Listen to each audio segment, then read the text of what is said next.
Coming up, Joyce Robertson, CEO, Executive Director of the Nonprofit Foundation for Senior Services, and Carol Pilkington, the leader of the Burbank-Glendale Senior Specialist Group Chapter. Thank you both for being with us today. It's good to have you on our program.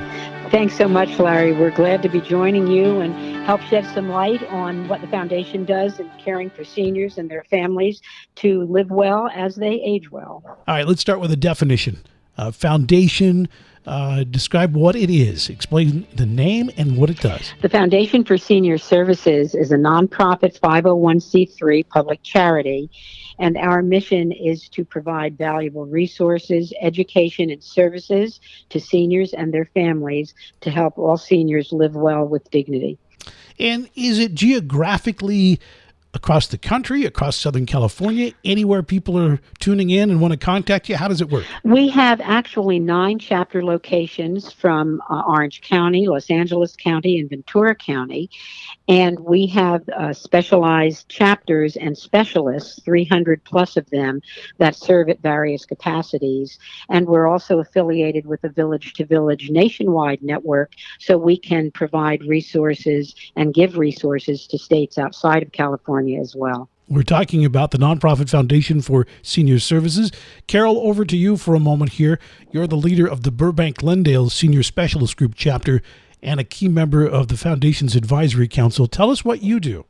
I'm a specialist in anxiety, stress, and grief. So in my capacity with the Foundation, I offer services to help seniors and their families work through the anxiety and stress of caring for a loved one as a caretaker, and also the grief that will come and does come not only after a loss, but during the caretaking process, the anticipated loss, if you will. These are real challenges that many of us will experience, kind of our generation now. At a certain age, we have a loved one who's a parent or a relative that we're actually overseeing their care. And there can be some challenges. There can be some great days. It sounds like you really are providing some support to that. Back to Joyce. Joyce, there's a real need for what you do, isn't there? There's a huge need. Just to give you just a figure, if you think of today, there are 7 million seniors over the age of 65, and by 2030, that's projected to go to 12 million.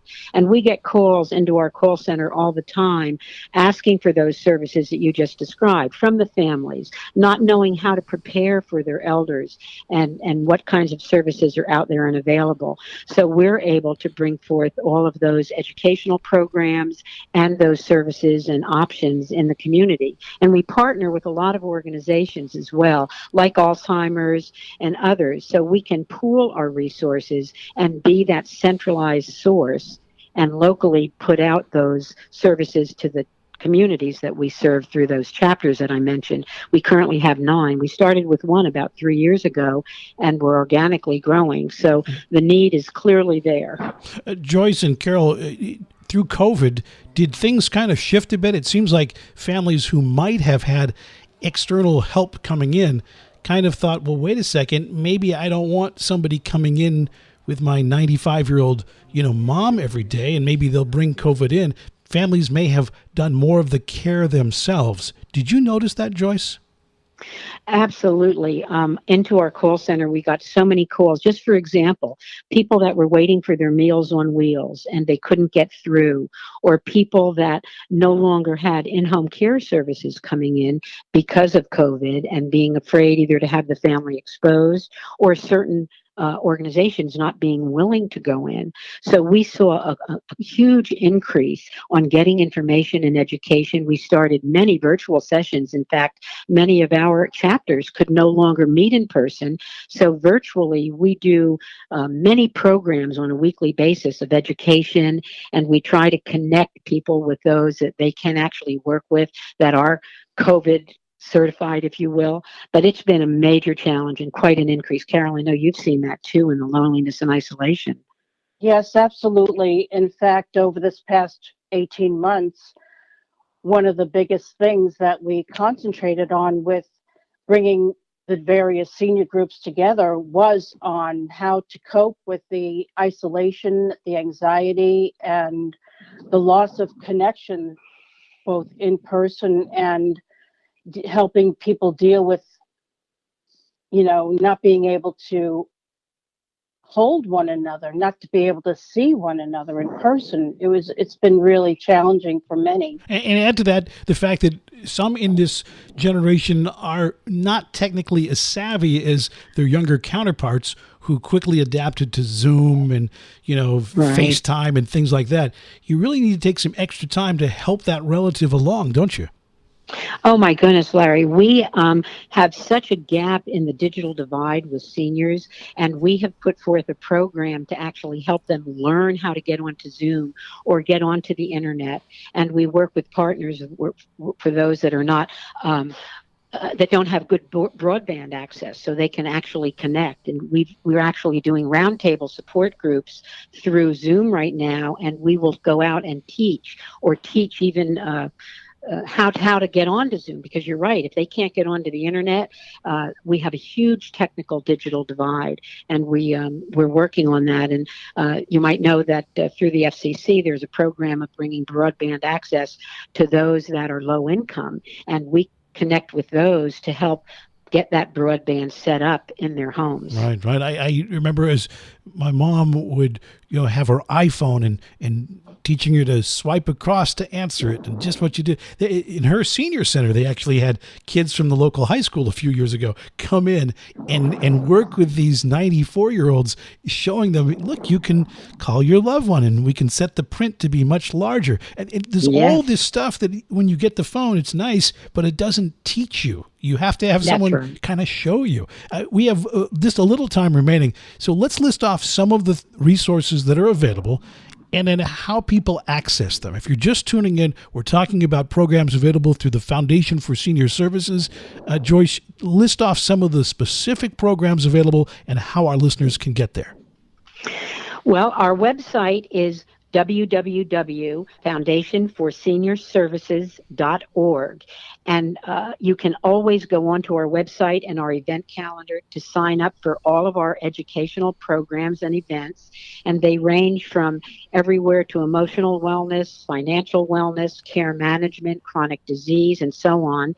And you can call our call center anytime at 855-836-0807 and be a part of asking for those services directly, asking for a specialist at any time, or a service provider that you can also find on our website.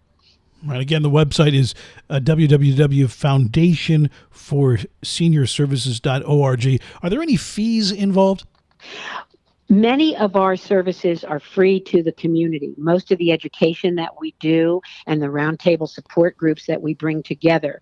On occasion, there may be some fees from our service providers, and those are scalable based on ability to pay if we're getting into things of a little more depth in terms of advanced planning care and things of that nature, or in-home care. But for the most part, as a nonprofit, we look for funding and donations through grants, and we do want to keep the programs free for the senior community. And there's so many things that our seniors have access to that they don't know about.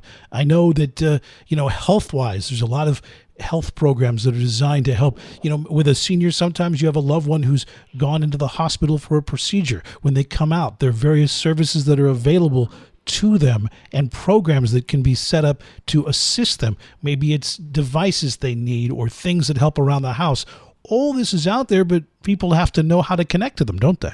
That's right. We do a program, for example, on stroke rehab or fall prevention, nutritional eating, or how the 5 senses change as we age. So we try to bring in our specialists that have been fully vetted in the community to teach on those aspects, because without that education, it's very hard to prepare to age well. Yeah. Is a lot of the people who utilize your services, are they the caregivers themselves rather than the senior? Is it the one who's setting up their home living and what they need and dealing with the challenges day to day? Exactly. Our specialists like Carol, they are all giving care of one sort or another, just like you mentioned, in-home care, counseling services, how to find a housing assisted living that will work best for the parent.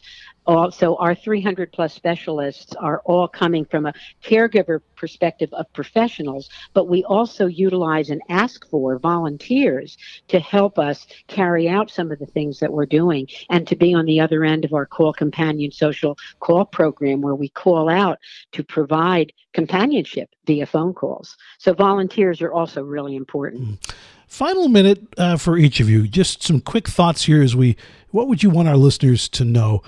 Carol, to you, what do you want our listeners to take away from this conversation? I think what I would love to let them know is that they're not alone and to please reach out for help. We live in a society where we're taught to fend for ourselves and be self-sufficient, and it's really important that they know that they can ask for help without feeling embarrassed or shame or anything like that. Okay. And Joyce, 30 seconds. What would you want everyone to understand? The same thing. We're there to advocate for seniors, all seniors, so they can live a life of dignity as they're aging. And we are there for you. Pick up that phone and call the foundation or go to our website, and we will put you in touch with the kind of services and resources that will help your aging challenges or your family's aging challenges. Wonderful. www.foundationforseniorservices.org or a toll-free number 1-855-836-0807. Thank you both, Carol Pilkington and Joyce Robertson, joining us on behalf of the nonprofit Foundation for Senior Services. We appreciate what you're talking about today. Obviously, a very important subject. And we're all going to get there. I mean, either, we're going to get to the point where we need to navigate care for a loved one, or someone's going to need to navigate our care. And there's so many things. And each chapter of our lives and our relatives is unique to theirs. Thank you so much. What an important segment. Really appreciate it. Thank you, Larry, and your listeners. Again, the website is www.foundationforseniorservices.org. You'll find resources, event calendar on the website, submission of service and education requests, and more. I'm Larry Marino. Thank you for tuning in this week.